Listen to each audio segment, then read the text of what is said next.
بسم اللہ الرحمن الرحیم۔ محترم ناظرین، السلام علیکم۔ آج کی ویڈیو میں ہم ان حالات کو بیان کریں گے جب رسول کریم صلی اللہ علیہ وآلہ وسلم کی ہدایت پر مسلمانوں نے حبشہ کی جانب ہجرت کی۔ جب قریش مکہ کے مظالم حد سے بڑھ گئے تو حضور کریم صلی اللہ علیہ وآلہ وسلم نے اپنے بعض صحابیوں کو بلایا اور کہا کہ تم ایسا کرو کہ حبشہ چلے جاؤ۔ حبشہ افریقہ کا ایک ملک ہے جسے آج کل ایتھوپیا کہا جاتا ہے۔ مکے والوں کے حبشہ والوں کے ساتھ اتنے گہرے تعلقات تھے کہ وہ ہر افریقی کو حبشی کے نام سے پکارتے تھے، حالانکہ حبشہ ایک ملک کا نام ہے جبکہ افریقہ پورا بر اعظم ہے۔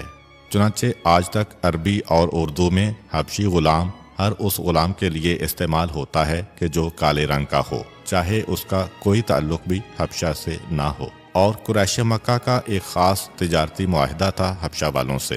حبشہ کے لوگ مکے کے چمڑے کو بہت پسند کرتے تھے کیونکہ مکے کا موسم انتہائی گرم اور خشک ہے، رطوبت نہیں ہے، جس کی وجہ سے مکے کی کھالیں خراب نہیں ہوتی تھیں۔ ان کی بڑی اہمیت تھی حبشہ کے اندر، اور قریش کے تجارتی قافلے یہ سامان لے کے جایا کرتے تھے۔ حبشہ میں عیسائیوں کی حکومت تھی اور وہاں کے بادشاہ کا نام تھا اسمہا۔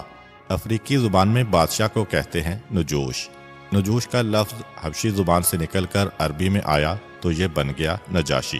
نجاشی کسی بندے کا نام نہیں ہے بلکہ یہ بادشاہ کو کہا جاتا تھا، اور حبشہ کا وہ بادشاہ جو پیغمبر اسلام صلی اللہ علیہ وآلہ وسلم کے دور میں تھا، اس کا نام تھا اسمہا۔ یہ اسمہا وہ شخص تھا کہ جس کی حکومت کچھ عرصہ پہلے اس کے دشمنوں نے چھین لی تھی، اور کیونکہ وہ عیسائی تھا، خدا کو تو مانتا تھا، اس نے جنگ کی اور دوران جنگ کچھ منتیں مانی کہ اگر خدا میری حکومت مجھے واپس دلوا دے گا تو میں مظلوموں کا خیال کروں گا اور کسی پہ ظلم نہیں کروں گا۔